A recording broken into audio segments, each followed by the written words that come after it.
Es responsabilidad nuestra, también de los que estamos aquí, de los Estados, de los gobiernos, dar respuesta a este reto para garantizar ni más ni menos que la supervivencia de la humanidad.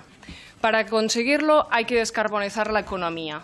Según datos de AENA, entre 2013 y 2019, en España las operaciones comerciales de pasajeros aumentaron un 38% en viajes internacionales y un 27% en los nacionales.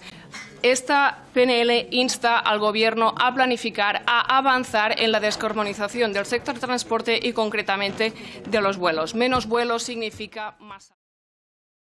Pues resulta que hoy nos trae Sumar una iniciativa cuyo título es muy claro: Prohibición vuelos de recorrido corto. Y la representante ha dicho: el cambio climático es un reto de supervivencia para la humanidad.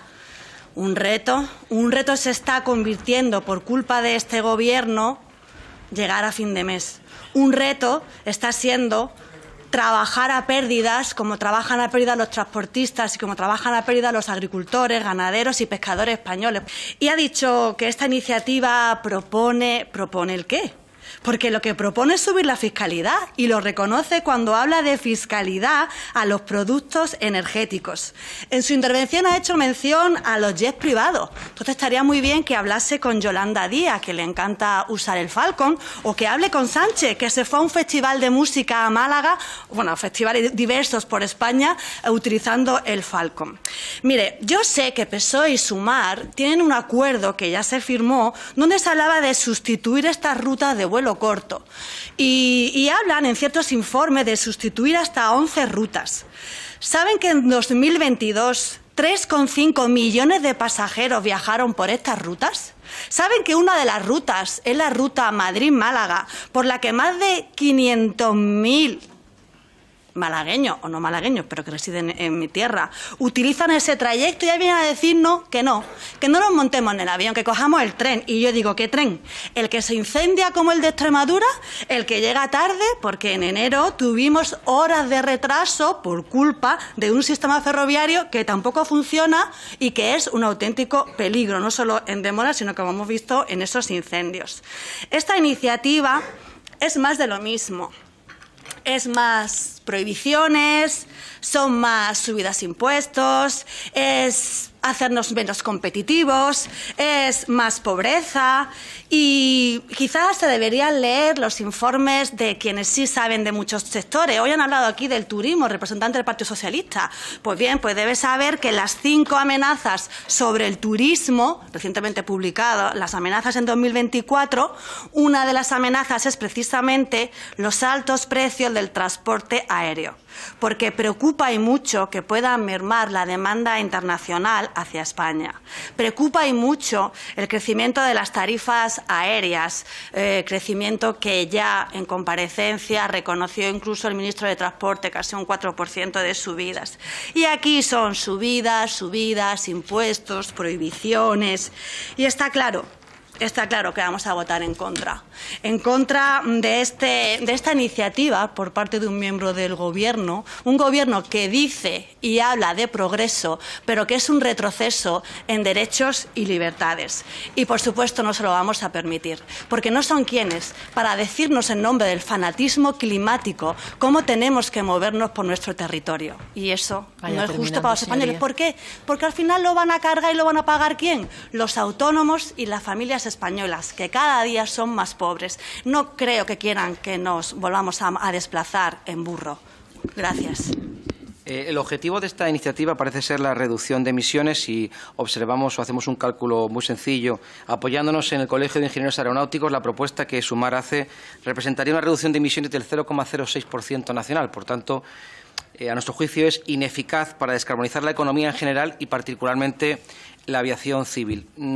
Evidentemente, en la Unión Europea no se ha tomado esta medida, la Estrategia Europea de Movilidad no la contempla.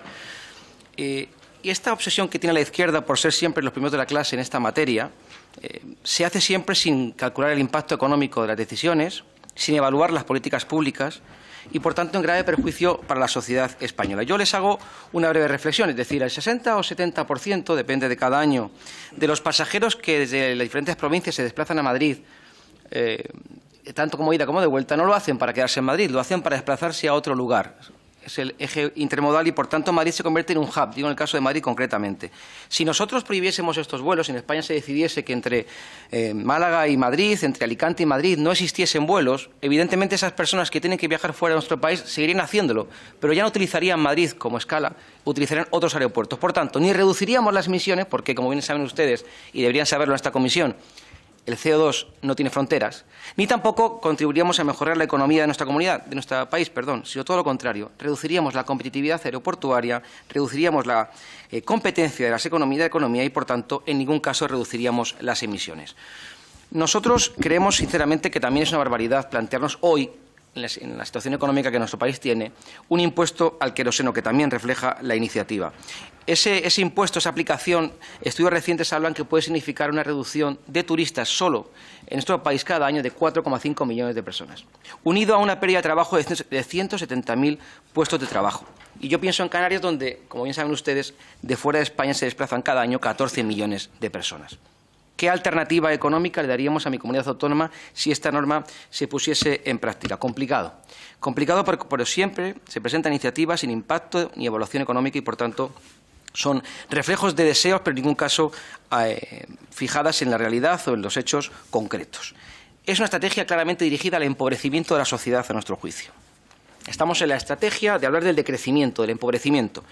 Y no planteamos ningún tipo de alternativa. También estamos de acuerdo en que hay que descarbonizar la economía, pero ¿cuál es la alternativa que nos ofrece? Nosotros la tenemos y la venimos reflejando en diferentes legislaturas. Pasan fundamentalmente por el cambio del combustible. Cambiar el combustible a combustible sostenible se puede hacer. España es la mayor potencia refinera de Europa. ¿Dónde está esa propuesta en este caso? Por tanto, aboguemos por esto, por una transición acompañada, que permita la adaptación de nuestra industria y que participe ella también en ese proceso, y no dirigida desde un despacho, sino precisamente con aquellos que tienen la capacidad de invertir y conseguir que esa transformación se lleve a cabo. Exactamente igual ocurre con el cielo único.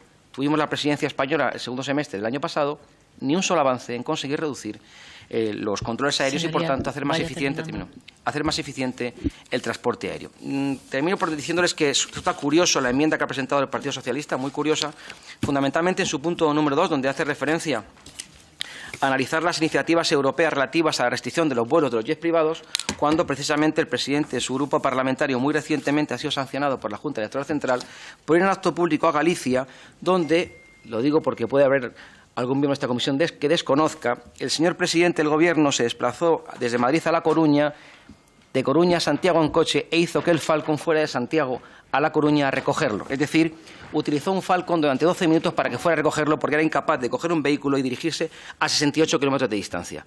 Por tanto, es importante, y termino ya, Presidenta, que cuando hablamos de cambio climático, cuando hablamos de políticas públicas, la ejemplaridad esté por delante. La ejemplaridad, los datos, la ciencia. Porque de lo contrario, lo que estamos hablando es de otra cosa que nunca son políticas públicas. Señoría. Muchas gracias. Muchas gracias por ver el vídeo. No te olvides de suscribirte, darle me gusta y activar la campanita. Nos vemos en el siguiente.